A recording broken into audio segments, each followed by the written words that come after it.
The media is the message and the messenger, and increasingly a powerful one. People learn more from media than any other single source of information. So if we want to understand what's going on in our society in the 21st century, we have to understand media. If you think about media and technology, they're delivering content that is shaping our society. They're shaping our politics, they're shaping our national discourse, and most of all, they're shaping our children's brains and lives and emotions. We estimate there's somewhere north of 1 billion people who use the internet every single day. That's just a reach that hasn't existed before in terms of media. Our kids today live on Facebook and cell phones. The diversity of the platforms means that those images are impacting your kid 24/7, and whatever restrictions existed when we were growing up simply don't exist today. Girls get the message from very early on that what's most important is how they look, that their value, their worth depends on that. And boys get the message that this is what's important about girls. We get it from advertising, we get it from films, we get it from television shows, video games, everywhere we look.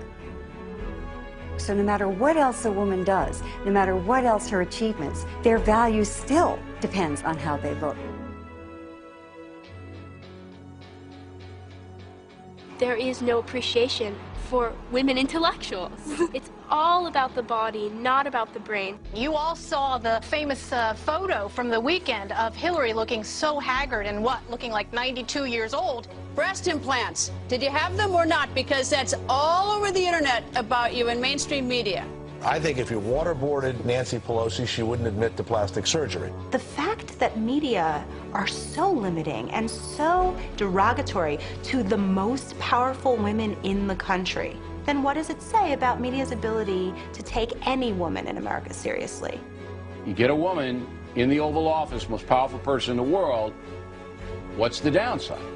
You mean besides the PMS and the mood swings?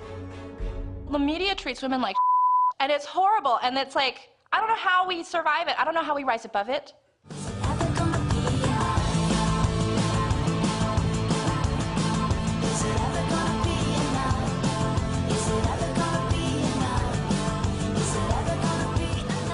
Media creates consciousness, and if what gets put out there that creates our consciousness is determined by men, we're not going to make any progress. An aspect of media literacy education that I think many people aren't aware of is the whole political economy of the media. Most media get their revenues from advertising. This is all about capitalism. The exploitation of women's bodies, cells, products, magazines, etc. This notion that these media companies are just giving us what the public wants. No. They're giving us what the media companies want, they're giving us what the advertisers want, and they're packaging it in such a way as to make it sound like it's our fault, and it's not. A lot of advertising is based on making people feel anxious and feeling insecure. The effect is primarily subconscious. It is very harmful, but for the most part, we're not really aware of that. As a culture, women are brought up to just be fundamentally insecure.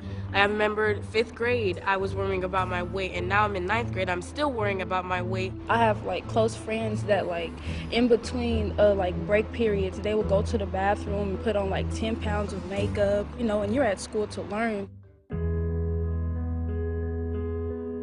In a world of 1 million channels, people try to do more shocking things to break through the clutter. They resort to violent images, or sexually offensive images, or demeaning images. It creates a climate in which there's widespread and increasing violence against women. When is it going to be enough? We're socializing boys to believe that being a man means being powerful and in control. Ooh la la. Being smarter than women or better than women, or our needs get met first in relationships with women, that's not genetically predestined. That's learned behavior. I definitely am not one to conform to the we need to be hypermasculine and we need to be misogynistic stereotypes. And it really puts a lot of pressure on me when I have relatives who have grown up with this phenomenon who attempt to put me on that path, but I'm not ready for it. Little boys and little girls, when they're 7 years old, an equal number want to be president of the United States when they grow up. But then you ask the same question when they're 15, and you see this massive gap emerging.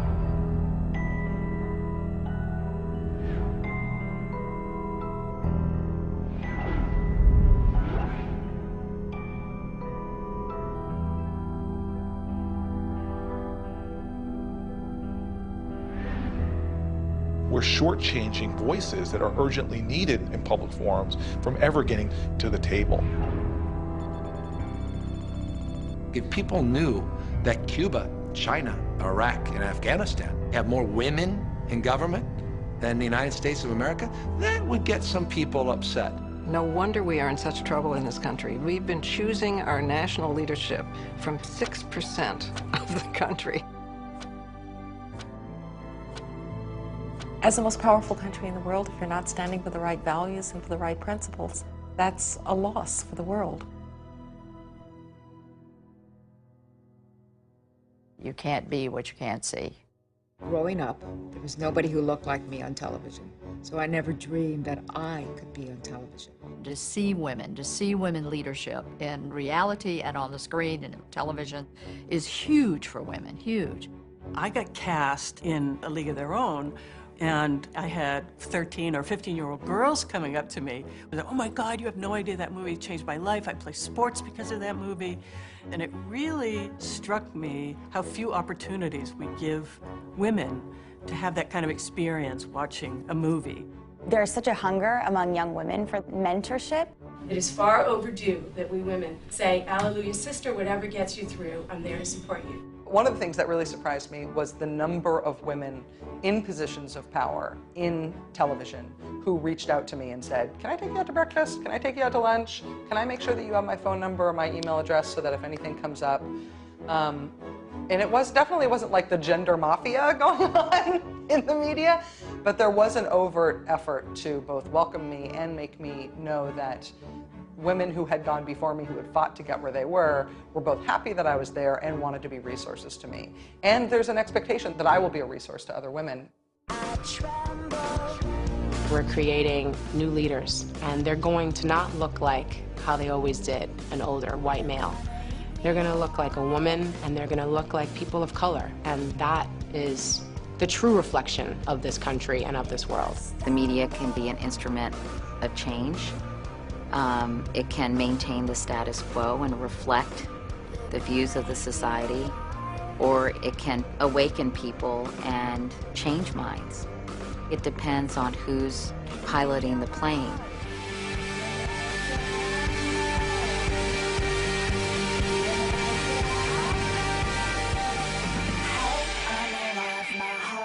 Keeps beating like a hammer.